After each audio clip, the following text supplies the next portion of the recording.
If you're any fan of DIY electric skateboarding, you've surely heard of Inertian Boards. The Australian-based company that recently was famous for the Inertian Raptor 2 used to be one of the biggest names in the DIY e-skate scene. However, towards the end of 2017, Inertian shifted away from DIY and moved into more pre-built boards with the Inertian Raptor 2. The Raptor 2 became popular for its industry-leading range and high top speeds. However, these were ultimately outshadowed by the poor wheel quality, among many other problems with Inertian's brand. Finally, in early 2020, Inertian announced that they were liquidating the company and were no longer selling any more products. Now that that's all said and done, I was able to pick up a pair of these R-Spec Hub Motors that were used on the Raptor 2 and Raptor 2.1. These hub motors were also available for individual sale off of Inertian's website in 2019. So in today's video, we are going to be taking a look at what made Inertian popular, but also ultimately led to their downfall by taking a closer look and reviewing these Inertian R-Spec Hub Motors.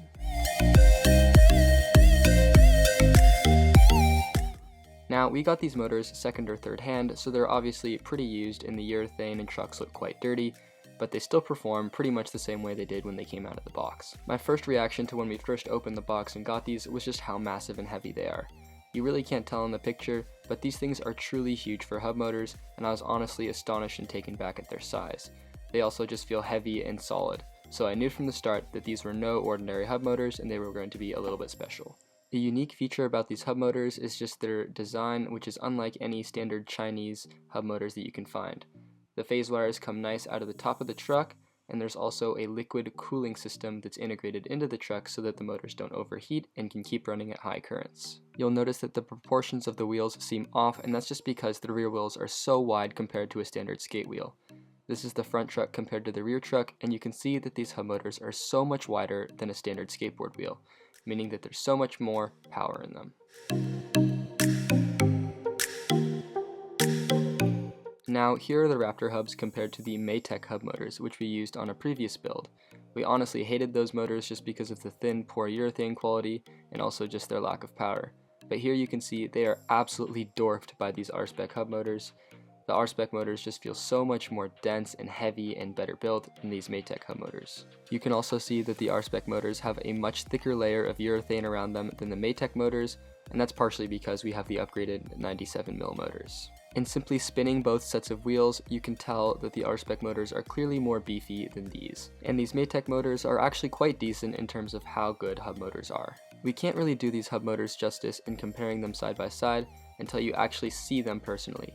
They're just so much bigger than we ever could have imagined and apply so much more power than we thought they could.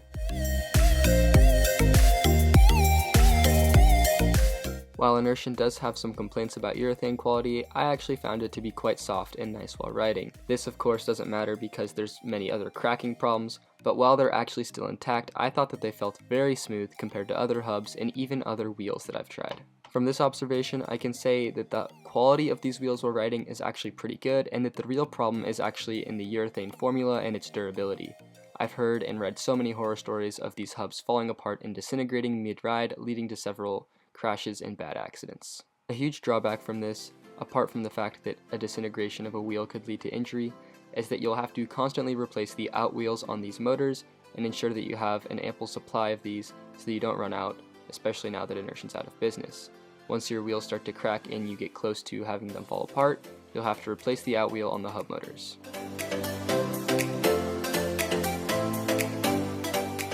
One of the cons to these wheels is also the fact that they tend to overheat. Although they perform insanely well for hub motors, I've still had some overheating problems when riding up very steep hills. Of course, we do live in a very steep area with constant 25 to 30% hills, so we really shouldn't be complaining about this because they do perform well.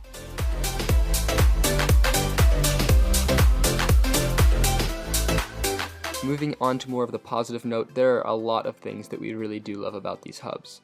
The first is how simple and easy they were to set up in our build. They honestly are so much less maintenance and so much less work to set up than the belt mode system, and they also take a lot less maintenance. Another thing that we really like about these is how fast they go. The hub motors propel us to some of the highest speeds that we've ever gotten on an electric skateboard while feeling stable. Here you can see that we're almost hitting 35 to 40 miles an hour. The acceleration on them is also pretty good. In terms of hub motors, we've never seen anything that can compete with them. It's honestly better than a single belt drive system, but still not quite as good as a dual belt drive. The low end torque is what we expected, but the high end torque is what really surprised us.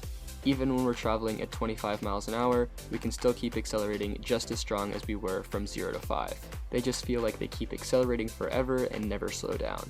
The braking on the hubs is also pretty insane. We're able to stop completely on 25% hills, which is impressive considering some of our belt drives can't even do that. Hub motors tend to chew through your battery much faster as they consume more watt hours per mile. However, on this board we've averaged around 25 watt hours per mile, which is not actually that bad. It's a little more than our dual 6374 190 kV boards, which average around 20 watt hours per mile. However, 25 is pretty good for these hubs.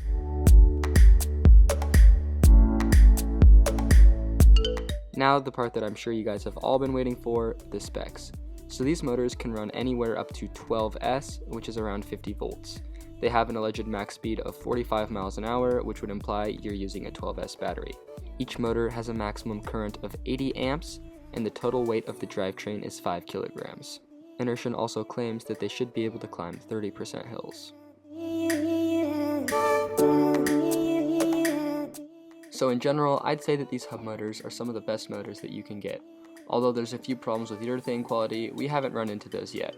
Maybe we'll be biting our tongue in a few months when they disintegrate, but for now, we found them to be some of the best motors we have, and they're heaps of fun to ride. So while the Inertian R-Spec Raptor hubs are far from perfect, while they're working, they are some of the best motors that we've ever had. They're simple to use, super fast, super torquey, and tons of fun to ride. Should Inertian have figured out how to fix the urethane quality and some of their customer service issues, I think they'd still be here today pushing the limits of what we think of an e-skate. These hub motors are some of the coolest things that I've ever had the chance to ride with, and they're a true piece of engineering technology and advancement in the e-skate field. Thank you guys so much for watching. If you guys have a pair of these Inertian Raptor hubs, please let us know what you think down below. In our last video where we talked about them, we had several comments complaining about urethane quality, so maybe we just haven't run into that yet. As usual, if you guys enjoyed the video, please leave us a like and subscribe. It turns out that only 9.2% of you guys are subscribed, so if you aren't already, please hit that subscribe button below so that we can keep making more content. If you want to see how we made the board that we used throughout this video, make sure to go check out that tutorial in the previous video to this one. Also make sure to go check out our online store, Propulsion Boards, for some e-skate parts. Once again, thank you guys so much for watching, and we'll see you guys in the next video.